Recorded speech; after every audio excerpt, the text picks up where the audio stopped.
Herzlich willkommen zu unserem Kochkanal Lukas kocht. Heute kochen wir die originale Spaghetti Carbonara, also ohne Schinken, ohne Sahne, Champignons, Knoblauch oder sonstige Sachen, was da manche Leute noch reinhauen.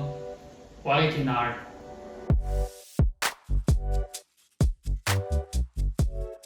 Das Rezept wird für 2 Personen sein und ich zeige jetzt, was wir dazu alles benötigen. Wir brauchen 220 Gramm Spaghetti, also 110 Gramm pro Person. Dann 25 Gramm Guanciale, wobei dieses Stück 50 hat. Wir werden dann nur die Hälfte davon brauchen. 50 Gramm geriebenen Parmesan und ein bisschen was für die Garnitur später. 3 Eier und einen schwarzen gemahlenen Pfeffer. Also wir haben in unserem Fall da jetzt Nudeln aus Hartweizengrieß und Wasser, mehr ist da nicht drinnen. Ich kann nur jedem empfehlen, da ein bisschen Geld zu investieren, weil das Besondere an diesen Nudeln zum Beispiel, die sind traditionell hergestellt, die werden dann, also der Teig wird durch so eine Bronzematrize gedrückt, also der den Nudeln dann die Form gibt quasi. Und dadurch entsteht auf den Nudeln so eine raue Oberfläche. Und auf dieser rauen Oberfläche bleibt dann halt die Sauce einfach besser hängen. Das schmeckt einfach viel besser. Die haben auch so einen schönen Biss, wenn man es al dente kocht. Schmeckt ziemlich geil. Dann haben wir da diesen Guanciale. Das ist ein luftgetrockneter, ungeräucherter Speck, der aus den Schweinebacken oder Wangen bzw. den Schweinenacken hergestellt wird. Man kann auch für dieses Rezept ein Pancetta nehmen. Der Unterschied zum Pancetta ist eigentlich der, dass der Pancetta aus dem Bauchspeck hergestellt wird und einen niedrigeren Fettgehalt hat, also 50% im Vergleich zum Guanciale, der 70% hat. Und der Guanciale ist einfach intensiver im Geschmack.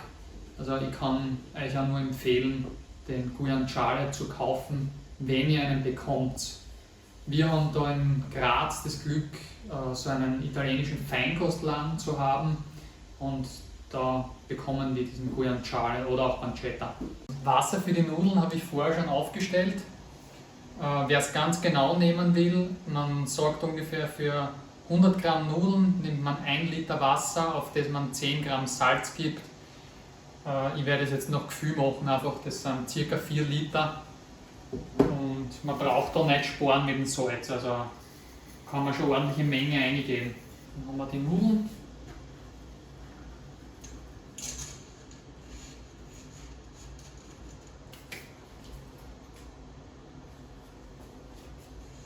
Die werden dann jetzt für 10 Minuten kochen oder wahrscheinlich weniger, dass sie al dente sind. Ich werde es dann einmal nach 7-8 Minuten circa kosten. Und dann schauen wir.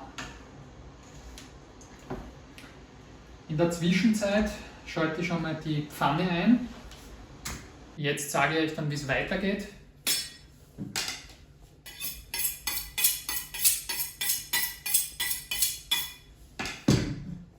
Jetzt gehen wir rüber zum Schneidbrett und werden den Guanciale in Stücke schneiden. Wie gesagt, das sind 50 Gramm. Wir brauchen für das Rezept 25. Nehmen wir die Hälfte davon. Und dann werden wir den einfach einmal in Streifen schneiden.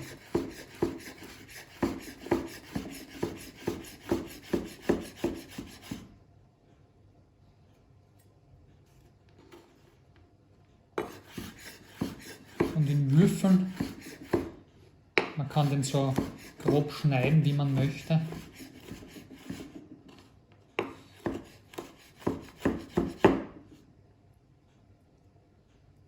Dadurch, der so fettig ist, brauchen wir jetzt in der Pfanne auch kein zusätzliches Öl.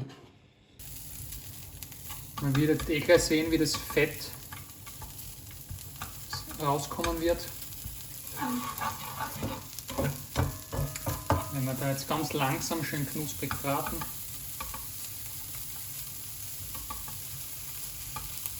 Währenddessen die Nudeln jetzt kochen und der Speck anbratet, zeige ich euch, wie es weitergeht mit den Eiern.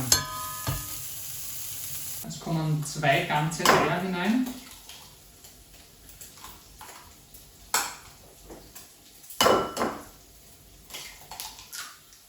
Und ein Eidotter.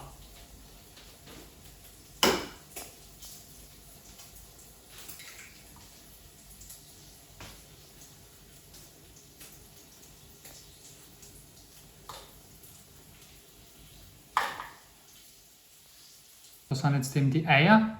Dann haben wir 50 Gramm Parmesan, einen gemahlenen schwarzen Pfeffer,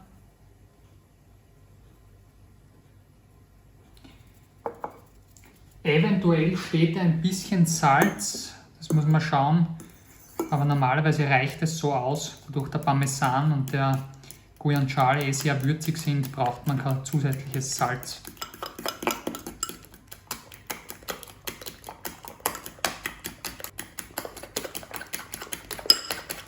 In der Zwischenzeit ist der Guanciale ja schon richtig knusprig geworden. Ich werde jetzt da die Platte schon abschalten, weil es ist dann eben sehr wichtig, es ist wirklich sehr wichtig, beziehungsweise das Wichtigste im Rezept überhaupt, dass die Pfanne eben, beziehungsweise die Nudeln auch nicht mehr zu heiß sind, weil wenn wir dann die Eiermischung hineinkippen, soll das halt keine Eierspeise werden, sondern das soll ja schön cremige Konsistenz haben, also wie eine Sauce halt sein soll. Kosten wir noch die Nudeln.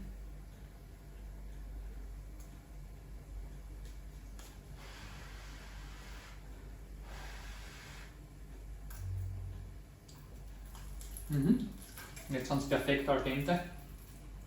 Das Wasser wird von den Nudeln abgegossen. Die Nudeln kommen jetzt direkt in die Pfanne.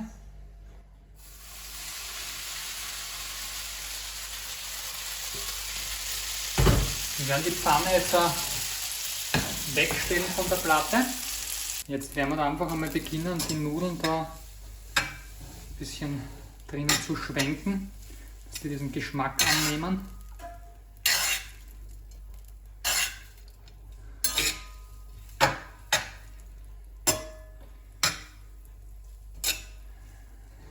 So, und jetzt kommt die fertige Parmesan-Ei-Mischung drunter.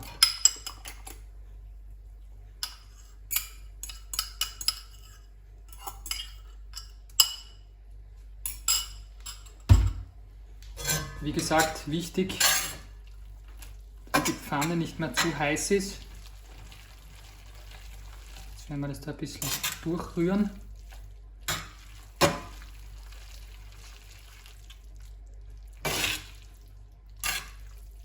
Das schaut schon göttlich aus.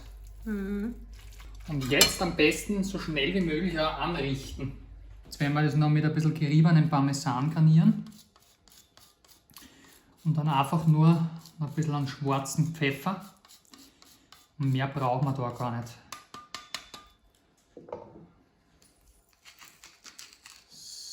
So. Und das ist der fertige Teller. Und jetzt bin ich gespannt, jetzt werden wir das einmal kosten.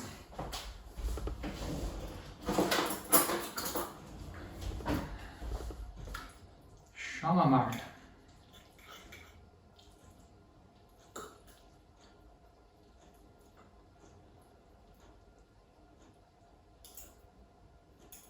Die Italiener nehmen eigentlich keinen Löffel, aber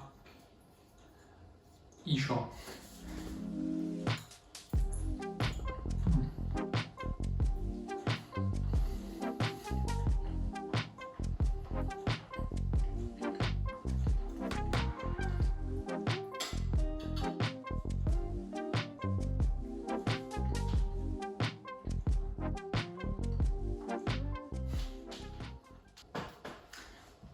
Es schmeckt richtig gut und Anna, ich würde dir vielleicht einmal bitten, dass du das einmal herkommst kosten.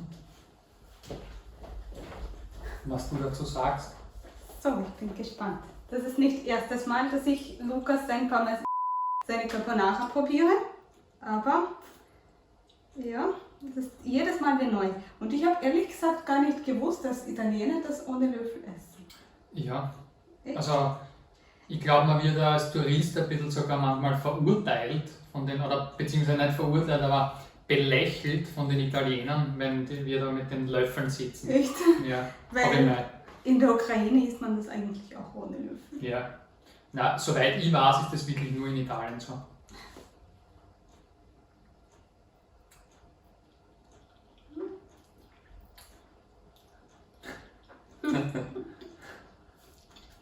Jetzt.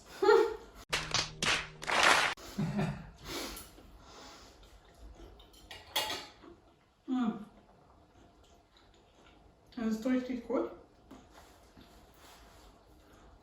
Mhm. Es ist, ja. Die Guyancale, oder wie heißt das noch immer? Guyancale, wie auch immer. Ja. Guyancale ist sehr knusprig. Es ist richtig lecker. Ja. Es ist halt sehr geschmacksintensiver durch den Guyancale und durch den Parmesan, oder? Ja. Es ist sehr würzig. Ja, aber nicht zu würzig, das ist doch wichtig. Ich finde es ja genau wichtig. Ja. Mhm.